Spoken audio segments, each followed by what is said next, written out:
levons-nous. Dieu Tout-Puissant. Il était considéré par certains comme un prophète, vénéré par des milliers de personnes. Son message de foi et de guérison résonnait à travers ses adeptes. Mais derrière cette façade de sainteté se cache une vérité sombre. Bienvenue à tous sur le Deep Dive. On plonge aujourd'hui dans un sujet captivant. Ah oui. Les liens étonnants entre le Tabernacle Branham et la franc-maçonnerie. En particulier les Shriners. Oui. Imaginez un instant l'architecture et la décoration intérieure du tabernacle qui font écho à celle des loges maçonniques. C'est fascinant. On va explorer ensemble ces similitudes Absolument. pour comprendre pourquoi elles sont bien plus que de simples coïncidences. Notre exploration d'aujourd'hui pourrait révéler des messages cachés et un sens plus profond derrière les choix architecturaux du tabernacle. Intéressant. On va décortiquer chaque détail, chaque symbole. Bien. Vous allez voir, c'est passionnant. Exactement. Et pour ajouter à l'intrigue, Oui. on va pencher sur l'utilisation du chandelier à 7 branches. La menorah, Oui. à la fois dans la franc-maçonnerie et dans le Tabernacle Branham. D'accord. Un symbole puissant dont on va analyser les différentes interprétations. Commençons par un aperçu de la franc-maçonnerie et de ses symboles clés. D'accord. La franc-maçonnerie est une organisation fraternelle Oui. qui utilise des symboles et des rituels pour transmettre des enseignements moraux et philosophiques. Intéressant. Un de ces symboles les plus connus est l'étoile à 5 branches, Oh oui, l'étoile à 5 branches. souvent associée à la connaissance et à la sagesse. On la retrouve partout dans la franc-maçonnerie. Oui, Mais avant de parler de l'étoile, parlons des Shriners. Qui sont-ils exactement? les Shriners, ou Ancient Arabic Order of the Nobles of the Mystic Shrine, Oui. sont une société paramaçonnique nord-américaine. D'accord. Paramaçonnique signifie qu'il faut être franc-maçon du 3e degré Hein? pour devenir Shriner. Je comprends. Ce 3e degré représente le niveau de maître maçon, Ouh. le plus haut niveau dans la hiérarchie symbolique de la franc-maçonnerie. Donc c'est une sorte de club exclusif réservé aux maçons expérimentés. Oui, on peut dire ça comme ça. Et leur logo, qu'est-ce qu'il symbolise? Le logo est très intéressant. Oui. Et là, quelque chose m'est tombé dans la main. Mais quelque chose est arrivé dans ma main, d'un coup. Et quand j'ai regardé, c'était une épée. Elle s'adaptait exactement à ma main. Et je la tenais. J'ai dit, que c'est joli.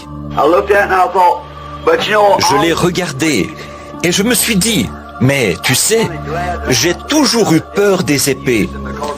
J'étais assez content de ne pas avoir vécu à l'époque où on s'en servait, parce que j'ai peur des couteaux.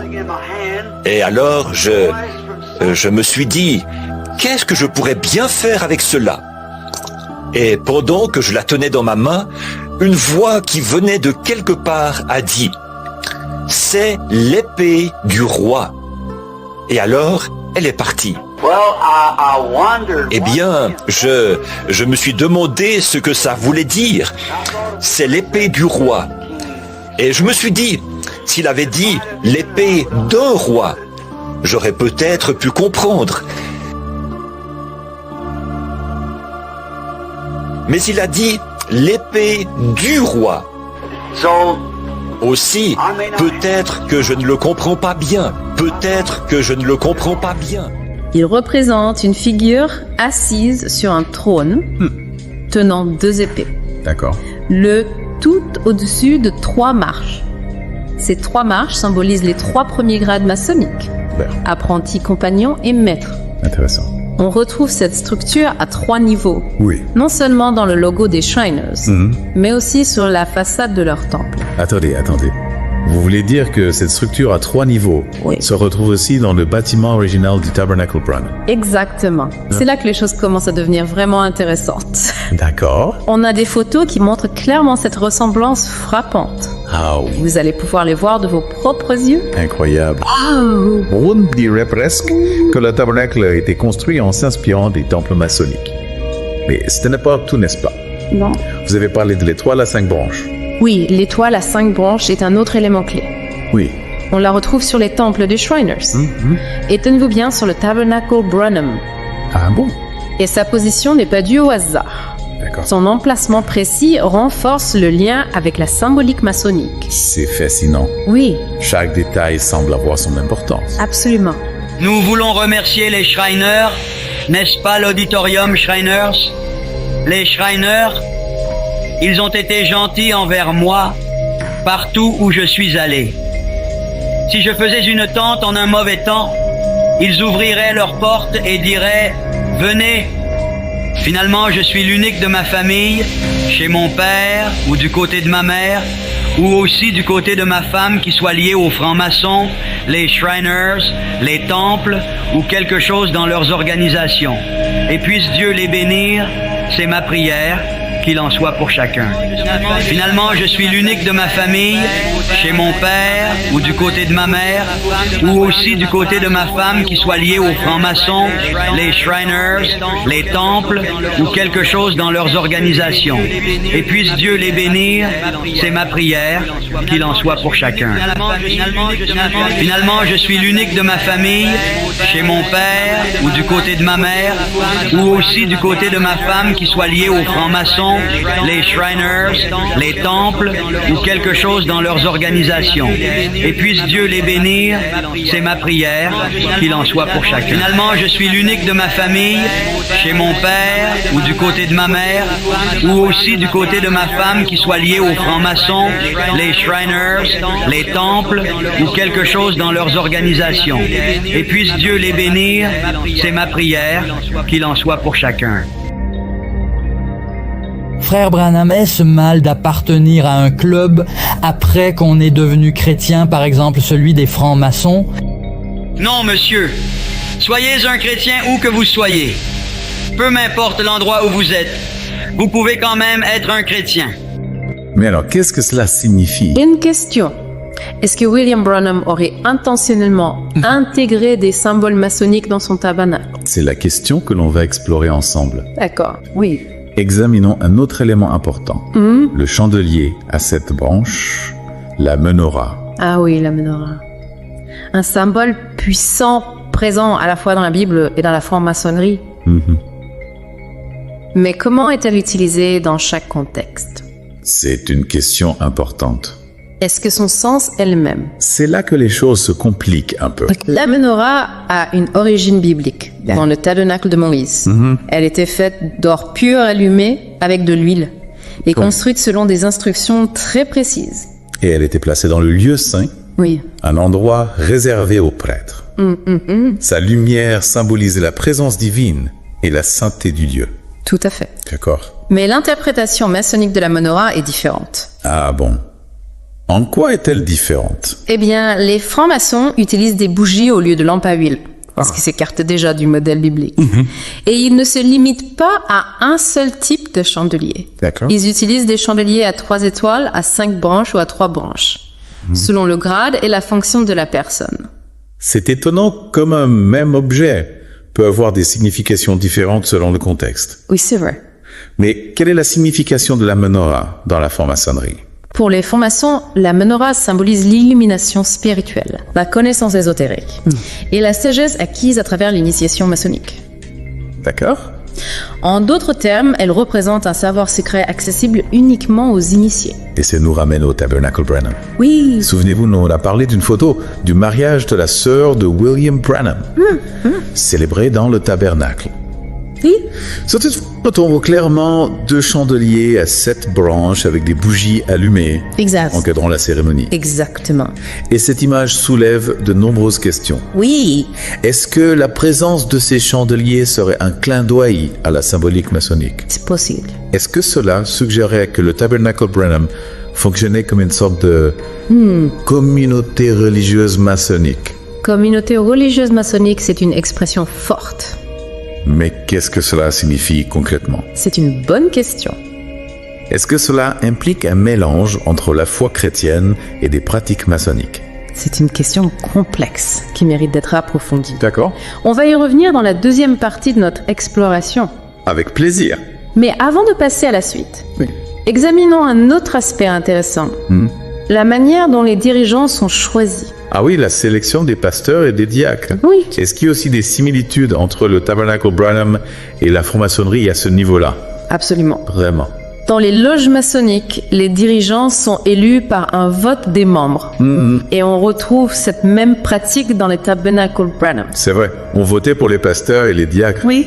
Mais attendez, ce n'est pas comme ça que les choses se passaient dans l'église primitive, si. Vous avez raison. Ah. Dans l'église primitive, les dirigeants étaient choisis par le Saint-Esprit, D'accord. pas par un vote démocratique. Donc on a encore une fois une différence fondamentale entre la pratique du Tabernacle Branham Oui. et le modèle de l'église primitive. C'est exact. Mais pourquoi est-ce important? C'est la question qu'il faut se poser. Qu'est-ce que cela nous apprend sur le message de William Branham? C'est une excellente question. Oui. Et c'est précisément ce que l'on va explorer dans la suite de notre deep dive. D'accord. Restez avec nous pour découvrir la suite de cette enquête passionnante. Impatiente de la suite. Avant la pause, on s'interrogeait sur la signification de cette expression « communauté religieuse maçonnique » que j'ai utilisée. Oui, c'est une expression qui a piqué ma curiosité. Qu'est-ce que cela implique réellement? En fait, cette expression souligne le mélange apparent d'éléments chrétiens D'accord. et maçonniques au sein du Tabernacle Branham. Je vois. On parle ici de syncrétisme, c'est-à-dire la fusion de différentes religions ou traditions. Ce syncrétisme pourrait se manifester à travers l'architecture, les symboles D'accord. et même certaines pratiques du tabernacle. Donc, si je comprends bien, le fait de voter pour les pasteurs et les diacres, Oui, au lieu de les choisir par le Saint-Esprit, comme dans l'église primitive, exactement. serait un exemple de ce syncrétisme. Exactement. C'est un exemple frappant de la manière dont des pratiques maçonniques, comme le vote démocratique, D'accord. se retrouvent intégrées dans un contexte religieux. Intéressant. Et cela soulève des questions importantes sur la nature du message de William Branham et sur les influences qui ont façonné ses enseignements. C'est vraiment troublant. En effet. Mais est-ce que la Bible nous met en garde contre ce genre de mélange entre la foi chrétienne et d'autres traditions? Absolument.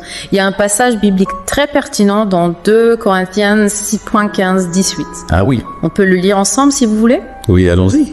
Quel accord y a-t-il entre Christ et Bélial? Ou quelle part a le fidèle avec l'infidèle? Quel rapport y a-t-il entre le temple de Dieu et les idoles? D'accord. Car nous sommes le temple du Dieu vivant comme Dieu l'a dit. J'habiterai et je marcherai au milieu d'eux. Je serai leur Dieu et ils seront mon peuple. C'est pourquoi, sortez du milieu d'eux et séparez-vous, dit le Seigneur. Oui. Ne touchez pas à ce qui est impur et je vous accueillerai. Waouh, c'est un passage puissant. C'est un appel clair à la séparation d'avec l'impur, avec tout ce qui pourrait corrompre la foi chrétienne. Exactement. D'accord. Et ce passage nous invite à nous interroger sur les implications des similitudes que nous avons découvertes entre le Tabernacle Branham et la franc-maçonnerie. Je comprends. Est-ce que ces similitudes pourraient représenter une forme de mélange D'accord. entre le sacré et le profane? C'est une question difficile, Oui. mais c'est une question qu'on ne peut pas ignorer. Non. On est là pour explorer, pour creuser, pour aller au fond des choses. Tout à fait. On cherche à éclairer les zones d'ombre, à analyser les faits. On veut donner aux gens les clés pour qu'ils puissent se forger leur propre opinion. C'est ça. Et parfois, la vérité est plus complexe qu'on ne le pense. C'est vrai. Oui. Et c'est important de garder l'esprit ouvert, d'être prêt à remettre en question nos idées préconçues. Parlons un peu plus de la menorah. Oui. On a vu qu'elle avait une signification différente dans la Bible et dans la franc-maçonnerie.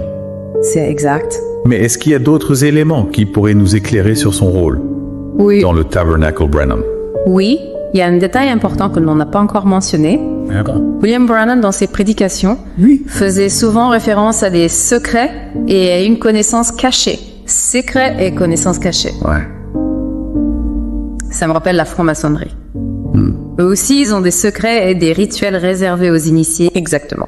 Vous les francs-maçons, je veux vous faire remarquer. Vous vous souvenez du signe de la croix? Là, vous savez de quoi je parle. Là, vous savez de quoi je parle. Là, vous savez de quoi je parle.